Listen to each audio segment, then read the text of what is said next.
주기도문 마지막 강의 8번째 시간, 시험에 들게 하지 마옵시고, 이런 제목으로 여러분들과 함께 말씀 나누고 살겠습니다.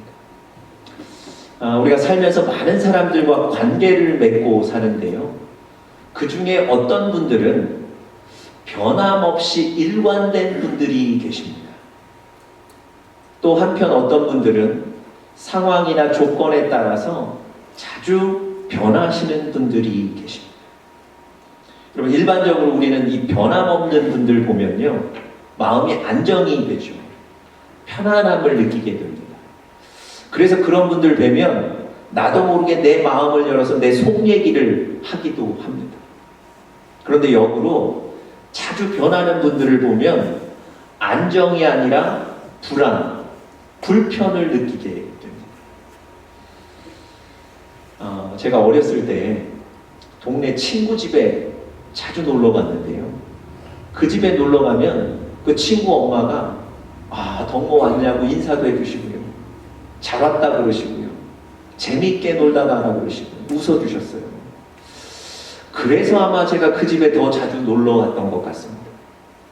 그런데 어느 날 제가 그 집에 놀러 갔더니 그 친구 어머니가 왔냐고 인사 한마디 하지 않고요, 얼굴에는 화난 표정이 역력합니다. 뭐 잘 놀고 가라는 얘기도 안 하십니다. 제 얼굴도 쳐다보지 않아요. 그리고 어린 제가 내가 뭘 잘못했나? 내가 뭘 실수했나? 얼마나 당황스러웠는지 몰라요. 갑자기 변한 그 태도와 모습 때문에 좀 당황스럽고 놀라는 거예요. 얼마나 불편했는지 모릅니다. 여러분, 그러고 나니까 그 집에 다시는 놀러 가지 못하겠더라고요. 놀러 가는 것이 굉장히 주저가 되는 거예요. 그럼 갑자기 변한 그 모습이 사람을 당황하게 만들고 불안하게 만드는 겁니다. 제가 그 운동을 좋아하는데요, 그 LA 다저스의 코디 벨린저라는 선수가 있습니다. 불과 2, 3년 전에 이 선수가 리그 MVP로 선정이 돼서 큰 상을 받았습니다. 그러니까 그 리그에서 가장 뛰어난 선수였던 거예요. 그래서 이 선수의 연봉도 대폭 상승이 됐습니다. 그런데 바로 그 다음 해에 이 코디 벨린저라는 선수의 성적이 완전히 바닥으로 곤두박질을 쳤는데요, 그냥 좀 못한 게 아니고요, 리그의 최하위 선수가 돼버린 거예요. 그리고 그러고 나니까 팬들과 언론에서 이 선수를 비난하기 시작하는 거예요. 어떻게 그 연봉을 받고 이 성적을 내느냐는 거예요. 심지어 이런 얘기까지 합니다. 저 선수를 우리 팀에 두지 말고 다른 팀으로 트레이드 시켜야 된다는 거예요. 여러분, 생각해 보세요. MVP여서 최고의 선수여서 찬사를 받던 그 선수가 하루아침에 우리 팀에서는 있어서는 안 될, 다른 팀으로 보내야 될 선수라고 비난받는 비난의 대상이 돼버리는 거예요. 여러분, 이 선수가 비난받았던 주된 원인이 뭐겠습니까? 성적이 일관되지 못하다는 거예요. 한 해만 잘하기를 기대한 건 아닌데 그 다음 해도 잘해서 우리 팀 우승에 기여하기를 원했는데 성적이 일관되지를 못했던 거예요. 여러분, 일관되지 못한 것, 자꾸 변하는 것, 이게 비난의 원인이 되기도 한다니까요. 제가 오늘 설교 서두에 이런 말씀 드리는 이유는 하나님과의 관계에 있어서도 하나님이 여러분과 저에게 요구하는 것이 변함없는 신앙, 일관된 신앙으로 하나님 앞에 서는 것, 그것을 하나님이 기뻐하시고 원하시는 거예요. 제가 왜 이런 말씀 드리냐면, 히브리서 6장 11절 말씀 우리 같이 한번 좀 읽어볼까요? 시작. 우리가 간절히 원하는 것은 너희 각 사람이 동일한 부지런함을 나타내요. 여러분, 저 말씀 속에 동일한 부지런함이라고 하나님 얘기하시거든요. 저게 바로 변함없는 우리의 모습을 말하는 거예요. 변함없는 우리의 신앙을 얘기하는 거예요. 변함없이 하나님 앞에 여러분과 제가 서기를 하나님이 원하신다. 여러분들과 저의 삶에 다양한 감정들, 다양한 상황들이 생기죠. 그렇지만 하나님 앞에 변함없이 하나님 사랑하고 하나님 섬기는 여러분과 제가 되기를 간절히 바랍니다. 그런데 여러분, 우리가 잘 알듯이 변함없이 하나님 섬긴다는 게 무지하게 어려운 일입니다. 왜냐하면 오늘 우리가 읽었던 마태복음 6장 13절에 나와 있는 그 시험이라는 것 때문에 그렇습니다. 여러분, 시험을 먼저, 이 시험이라는 단어를 먼저 좀 정리할 필요가 있는데요. 이 시험은요, 우리로 하여금 하나님 앞에 온전히 서지 못하도록 우리를 흔들고 넘어뜨리는 어떤 압박이나 유혹, 이것을 바로 시험이라고 얘기하는 겁니다. 다시 한번 해볼까요? 우리를 하나님 앞에 온전히 서지 못하게 하도록 우리를 흔들고 넘어뜨리는 어떤 압박이나 유혹, 이게 바로 시험이라는 겁니다. 여러분, 아담과 하와가 하나님께서 주신 그 에덴 동산에서 모든 것을 먹고 모든 것을 다스리고 살았습니다. 하나님이 에덴 동산을 주시면서 한 가지 조건을 제시하셨어요. 모든 것을 다 먹고 모든 것을 다스리되 동산 중앙에 있는 이 나무의 열매는 만지지도 말고 먹지도 말라는 거예요. 여러분, 이런 조건을 내것인 이유가 뭐겠습니까? 아담과 하와가 하나님이 이 동산의 주인이라는 것을 인식하기를 원하셨던 거예요. 여러분, 한번 생각해 보세요. 아담과 하와가 에덴 동산에 있는 모든 것 자기 마음대로 다 하잖아요. 자기가 먹고 자기가 다스리잖아요. 그러니까 그곳이 마치 자기의 것이라고, 이곳의 주인이 나라고 생각하기 쉬웠을 거예요. 그래서 하나님이 모든 것을 먹되 동산 중앙에 있는 나무의 열매는 만지지도 말고 먹지도 말라고 하신 거예요. 그것을 볼 때마다 이 동산의 주인이 내가 아니라는 것, 하나님이라는 것, 그것 인식하고 인정하기를 원하셨던 거예요.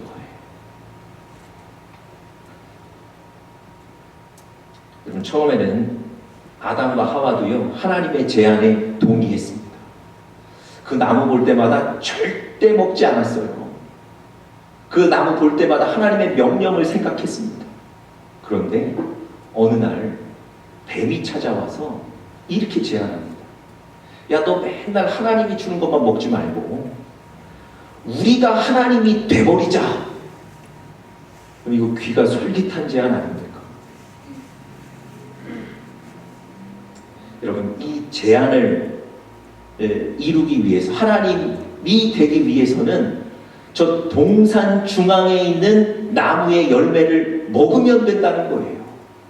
그건 먹으면 우리의 눈이 밝아져서 하나님과 같이 된다는 거예요. 아담과 하와가 그 전에는 별 생각이 없었는데 이 뱀의 제안을 받은 이후부터는요, 그 동산 중앙에 있는 나무의 열매를 볼 때마다 생각이 바뀌는 거예요. 어떻게 바뀝니까? 보암직도 하고 먹음직도 하고 나를 지혜롭게 만들 만큼 탐스럽기도 하다.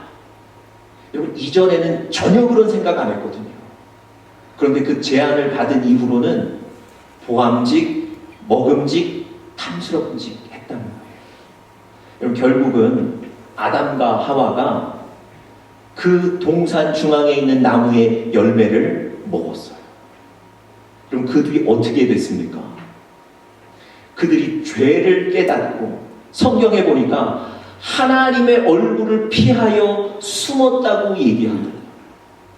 여러분, 이전에는요, 하나님과의 관계가 친밀해서 먹고 누리고 감사했는데 그 유혹에 넘어간 이후부터는 죄를 깨닫고 하나님을 보지 않도록 숨었다는 거예요. 하나님과의 관계가 어그러진 겁니다. 여러분, 이런 게 바로 시험이라는 겁니다. 여러분, 하나님과 우리의 관계를 깨기 위해서 우리에게 고난이나 시련으로 압박한다든지, 조금 전의 얘기처럼 유혹으로 우리를 하나님과의 관계에서 이탈하게 만드는 것, 이게 시험이거든요. 여러분, 아담과 하와의 얘기라고만 생각하지 마시고 이런 시험이 우리 삶에도 날마다 있다는 것, 여러분들 아셔야 돼요. 교회에 잘 출석하시던 한 교인이 있으셨는데요. 어느 주일부터 교회를 나오지 않으셨어요. 무슨 일이 있으신가 싶어서 신방을 갔는데 뜻밖에도 이런 얘기를 하십니다. 몇 주 전에 목사님이 설교를 하셨는데 그 설교에 상처를 받았다는 거예요. 이런 설교를 했습니다. 우리 인생 살아가면서 좋은 사람 만나야 합니다. 좋은 사람 만나는 것이 하나님의 축복입니다. 또 좋은 사람이 되셔야 됩니다. 이런 설교를 했는데 그분은 이 설교를 들으시고 이런 생각을 하셨어요. 내가 그다지 좋지 못한 사람이라는 거, 내가 나쁜 사람이라는 걸 목사님이 지적하고 책망하고 공격한다고 이 설교를 받아들이셨어요. 여러분, 그래서 그것 때문에 주일 예배에 참석하지 않으셨어요. 그럼 한번 생각해 보세요. 많은 사람들은 주일 선포되는 말씀을 통해서 하나님의 말씀이 무엇인지, 나를 향한 하나님의 뜻이 무엇인지를 깨닫거든요.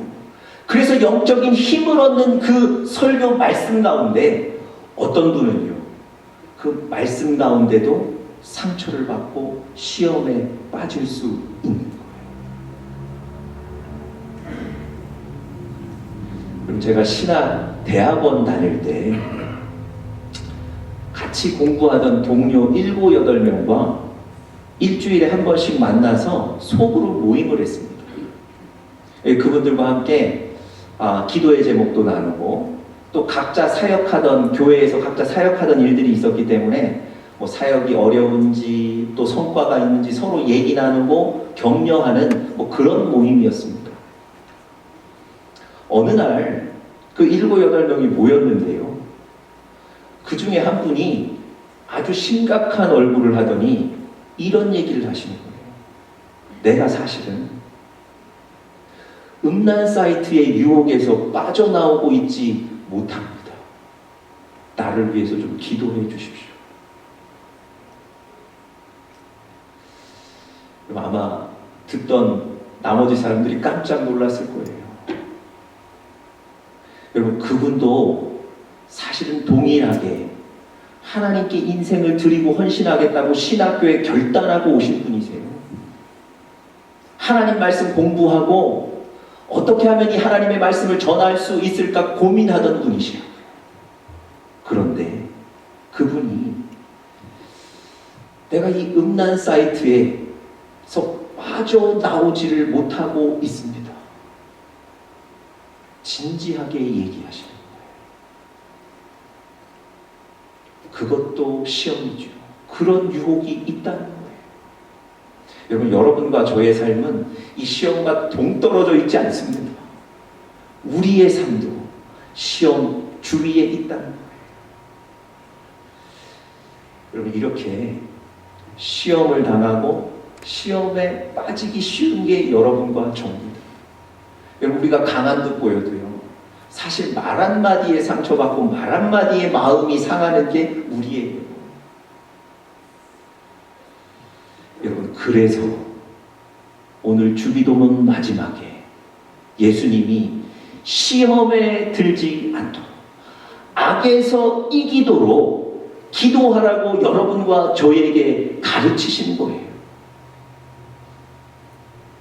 여러분, 이 기도의 깊은 의미를 아시겠습니까? 여러분, 이 기도하실 때 하나님, 내가 시험에 들지 않고 악에 빠지지 않도록 도와주십시오. 간절한 마음으로 기도하셔야 됩니다. 여러분, 종교개혁가 마르틴 루터가 이렇게 얘기했어요. 자기는 아침에 일어나면 이 기도한다는 거예요.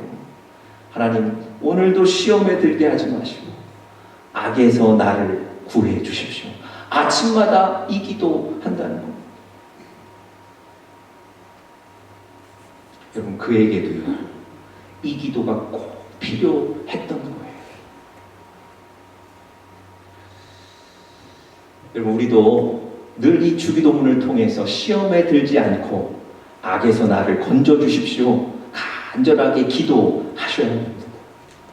그런데 여러분, 기도하는 것에 그치셔서는 안 돼요. 기도하고 나머지 일에 대해서 신경 쓰시지 않으면 안 된다고요. 그래서 오늘 제가 설교 뒷부분에 다른 본문 하나를 더 소개해 드렸는데요.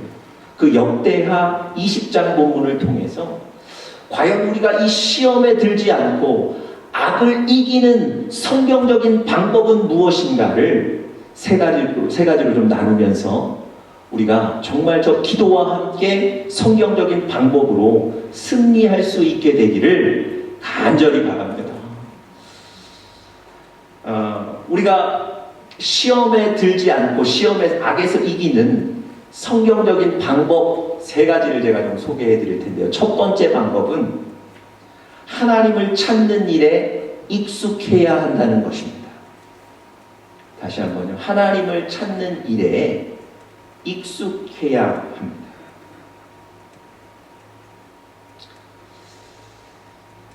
우리가 아까 읽었던 그 역대하 20장 본문의 배경을 제가 잠시 좀 설명드리겠습니다.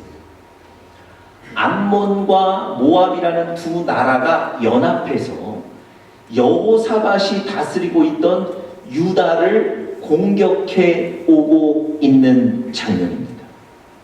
여러분, 유다의 군사들이 여호사밧 왕에게 가서 보고합니다. 엄청난 무리들이 우리를 치기 위해 오고 있습니다. 여러분, 그 얘기를 보고받은 이 여호사밧 왕의 마음이 어땠을까요? 3절에 보니까 그 마음을 그냥 한마디로 표현해요. 여호사밧이 두려워하여. 여러분, 두렵지 않았겠습니까? 엄청난 수의 적군이 우리를 치기 위해서 몰려오는데 우리는 대비가 되어 있지 않습니다. 우리는 아무 준비가 되어 있지 않아요. 여러분, 얼마나 두려웠겠냐고요.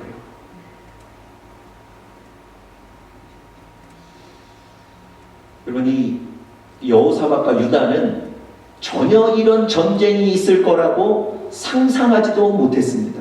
자연스럽게 대비가 되어 있지 않았던 거예요. 여러분, 여호사밧에게 그의 인생을 뒤흔드는 이 두려움이 곧 시험이었던 거예요. 여러분, 여호사밧에게 지금 이 시험이 몰려올 때 여호사밧이 어떻게 반응했을까요?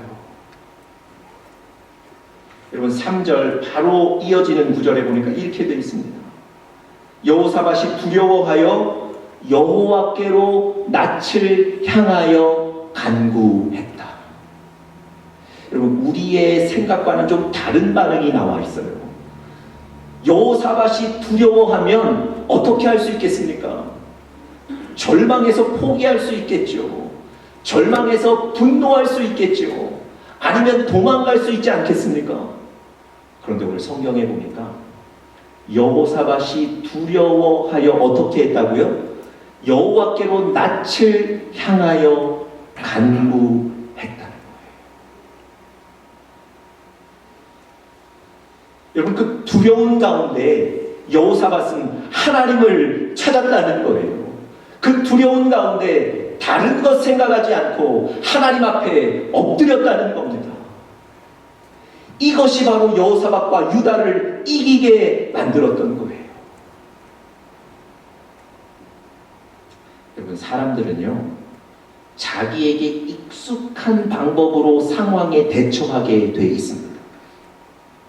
익숙하지 않은 방법이 나오지 않아요. 더군다나 위기의 순간에는.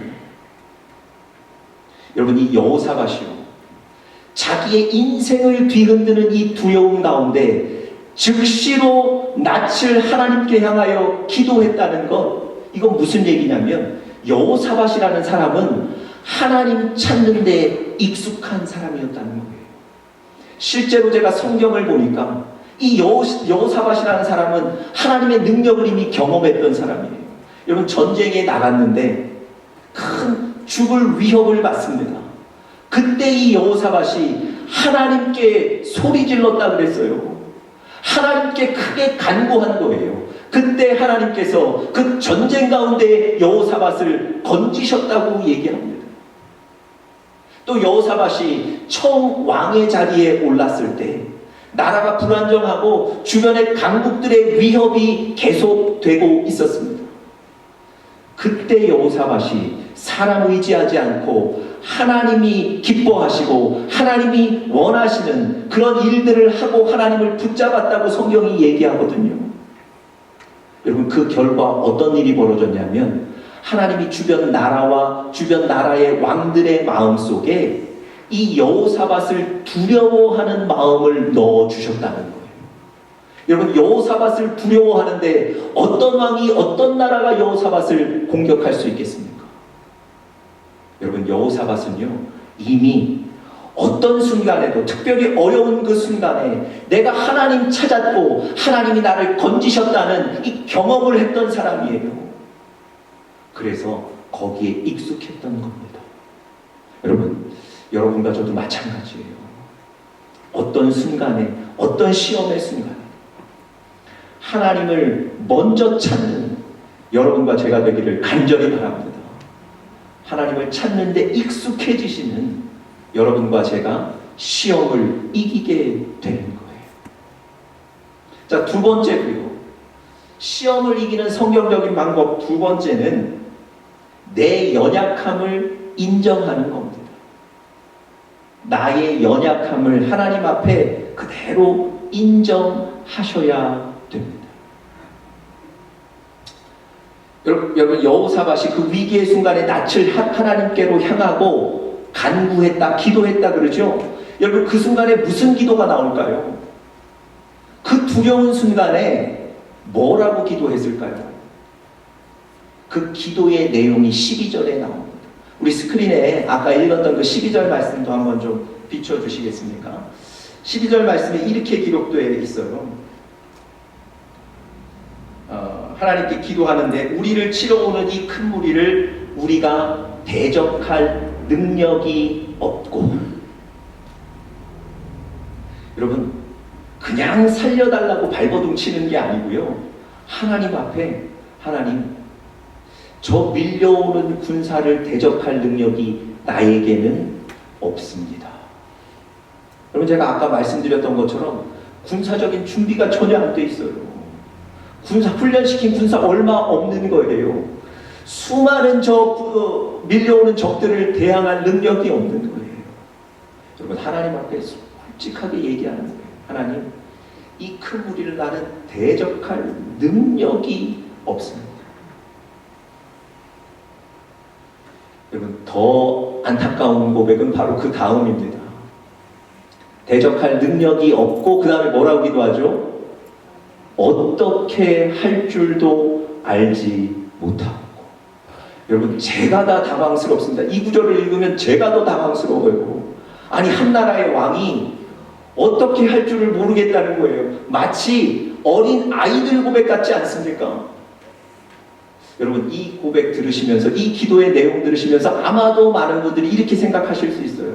도대체 저 사람은 왜 그렇게 유약한 사람인가? 어떻게 왕 노릇 하겠는가? 근데 여러분, 다른 어떤 왕들보다도 가장 강했던 사람이 바로 여호사밧입니다. 왜 그런 줄 아세요? 위기의 순간 하나님께 엎드릴 줄 아는 사람이에요. 그 위기의 순간에 나는 아무것도 할 수 없습니다. 자기의 연약함을 인정할 줄 아는 사람이기 때문에 그렇습니다.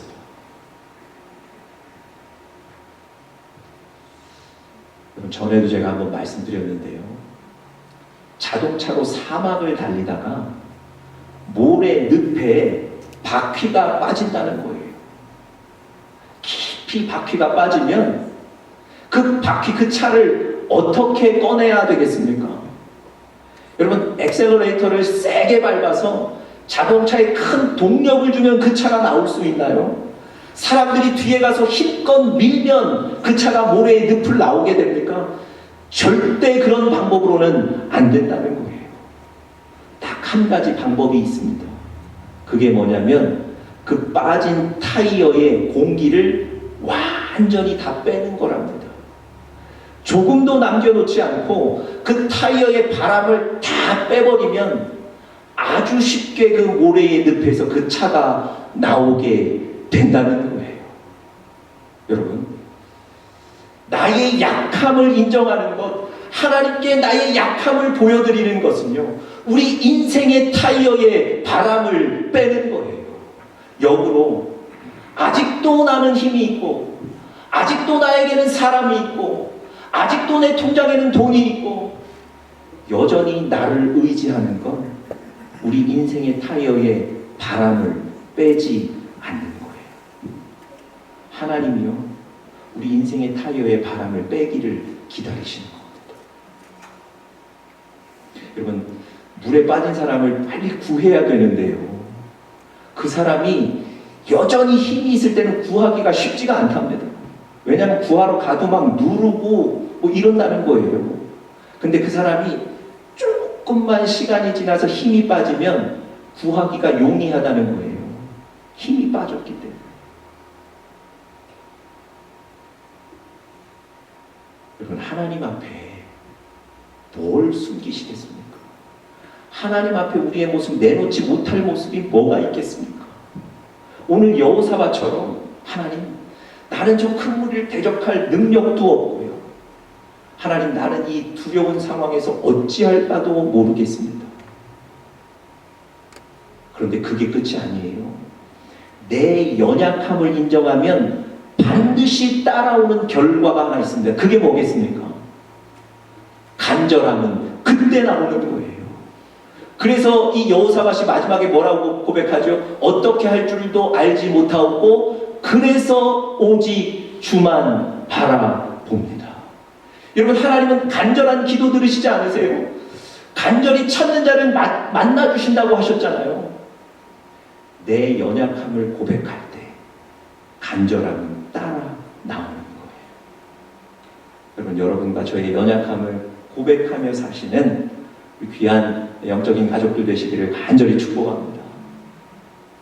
마지막 세 번째로요, 이 시험을 이길 수 있는 성경적인 방법 세 번째는 위기에도 불구하고 자리를 지켜야 합니다. 다시 한번요. 위기에도 불구하고 자리를 지켜야 합니다. 그럼 하나님께서 여호사밧의 좀 간절한 기도를 들으시고요, 유다를, 여호사밧을 구해주세요. 자, 16절에 보시면, 15절에 보시면 하나님 뭐라 그러셨냐면, 이 전쟁은 너에게 속한 것이 아니고 하나님께 속했다는 거예요. 무슨 얘기겠습니까? 이 전쟁에서 내가 싸우겠다는 거 아니겠습니까? 그리고 17절에 보시면 뭐라 그러시냐면, 이 전쟁 가운데 너희가 할 일은 하나도 없다는 거예요. 다시 말씀드리면 하나님이 직접 싸우시겠다는 얘기잖아요. 여러분, 지금 두려움에 빠져있는 여호사밧과 그 유다 백성들에게 이것만큼 위로가 되는 얘기가 있겠습니까?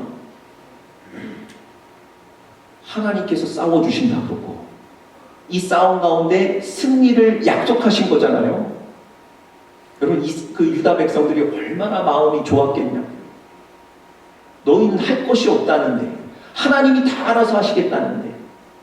그런데 얘기가 여기서 끝나야 되는데, 여기서 끝나면 우리 마음이 너무 편한데 하나님이 이상한 제안을 하나 하세요. 16절 보세요.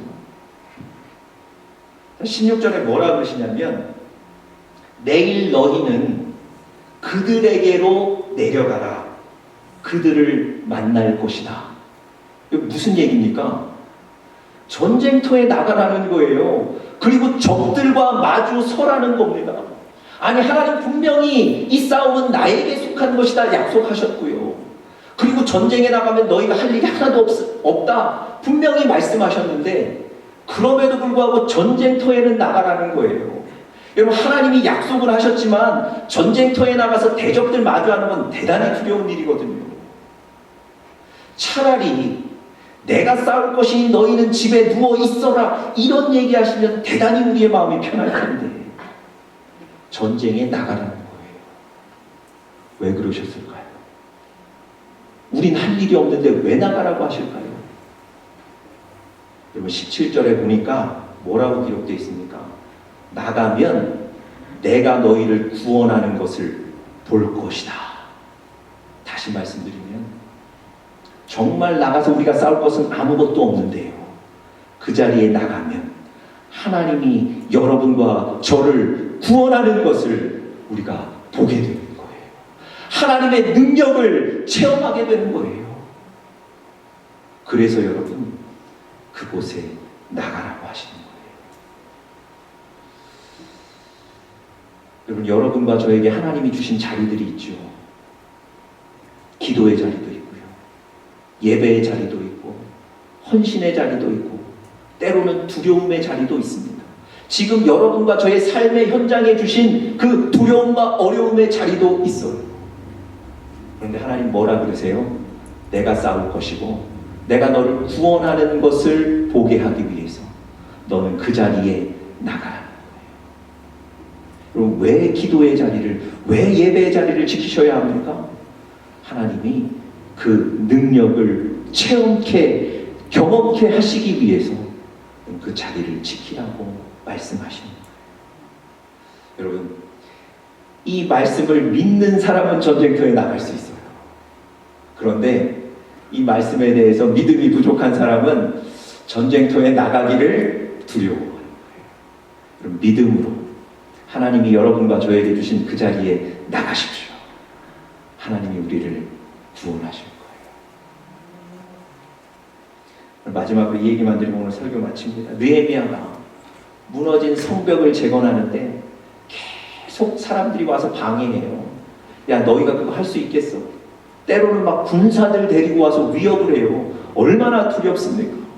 그런데 이 느헤미야와 이스라엘 백성들이 52일 만에 무너진 성벽을 다 재건합니다. 여러분, 그렇게 된 원인이 딱 한 가지예요. 그게 뭔지 아세요? 그냥 계속해서 그 자리에 성벽을 쌓았다는 거예요. 계속해서 그 자리 지켰다는 거예요. 여러분, 여러분과 제가 할 일이 이겁니다. 하나님 주신 그 자리 지키는 것, 믿음으로 지킬 때 하나님의 시험을 이기게 하실 줄 믿습니다. 시험에서 이기고 악에서 건짐받는 여러분과 제가 되시기를 간절히 축복합니다.